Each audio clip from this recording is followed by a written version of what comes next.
Have you ever stopped to think about what connects a tiny little bacterium to a massive redwood tree? It's not just the fact that they're alive, it's what they're actually built from. Today, we're going to dive into how one single element, carbon, is the ultimate building block for, well, all the incredible diversity of life we see on our planet. And that really is the big question, isn't it? How can just one ingredient from the periodic table create everything? From the simplest little molecules all the way to the complex machinery that makes you and me. It sounds kind of impossible, but the secret is all in carbon's unique chemical personality. You know, at its very core, all life that we know of is carbon-based. There's a whole field of science, organic chemistry, that's just dedicated to studying these compounds. From the smallest microbe to the biggest blue whale, all the really essential pieces of life are built around this one element. Just think about the most important molecules in your body at this very moment. You've got the proteins making up your muscles, the DNA that holds your entire genetic code, the carbs you're burning for energy. What do they all have in common? A skeleton made of carbon atoms. It is literally the backbone of biology. Okay, so we've established carbon is absolutely crucial. But why carbon? Why not another element like silicon? What is carbon's special superpower that makes it the undisputed champ of life's chemistry? Well, the whole secret really boils down to a single number, and that number is 4. You see, in its outermost shell, a carbon atom has 4 electrons that are available to form bonds. This is the magic number. It gives carbon this incredible flexibility to connect with other atoms. It doesn't really want to give those electrons away, and it doesn't want to steal 4 more from someone else. Instead, its whole deal is sharing. And that sharing is what creates something called a covalent bond. These things are strong, they're stable connections. And because carbon can form 4 of them, it can build this stable 3-dimensional structure that's just perfect for making big, complex molecules. The best way to picture it is to think of a carbon atom as a single Lego brick that has 4 studs on it, right? It can connect to 4 other bricks. That means it can build up, down, sideways, forward, backward. This incredible versatility is the key to pretty much everything that follows.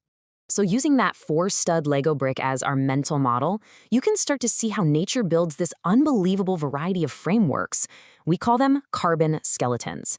These skeletons are the backbones for all organic molecules, and their diversity is exactly what allows for the diversity of life itself.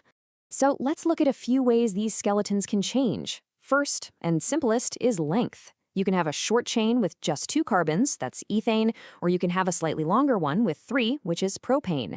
It sounds basic, but just changing the length is a fundamental way to make completely different molecules.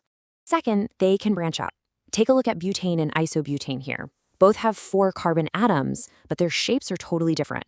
One is just a straight line, while the other has a little side branch. This gives them completely different properties, even though they're made of the exact same stuff. Third, you can change the position of double bonds. A double bond is just where 2 carbons share 2 pairs of electrons instead of 1. And just by shifting where that double bond is in the chain, you create an entirely new molecule with its own unique behaviors. And finally, the 4th big variation, carbon chains can actually loop back on themselves and form rings. These ring structures, like benzene, are super stable, and they form the foundation for a lot of essential biological molecules, like some amino acids and even hormones. All right, so we've seen how carbon can build all these different skeletons, but what happens when things get even more subtle?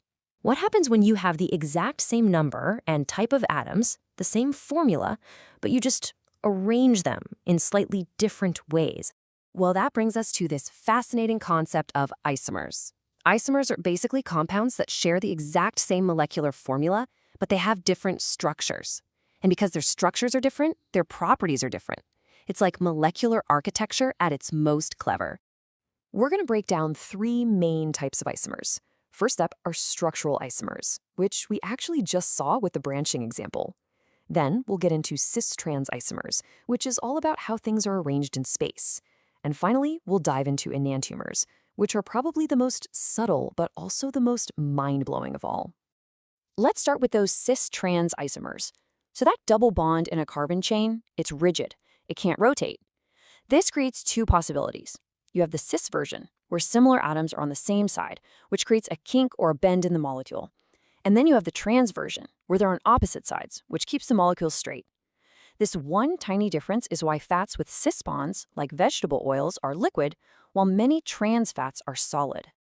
Now, let's talk about the most amazing type of isomerism. What if the difference between two molecules was as simple and at the same time as profound as the difference between your left and your right hand?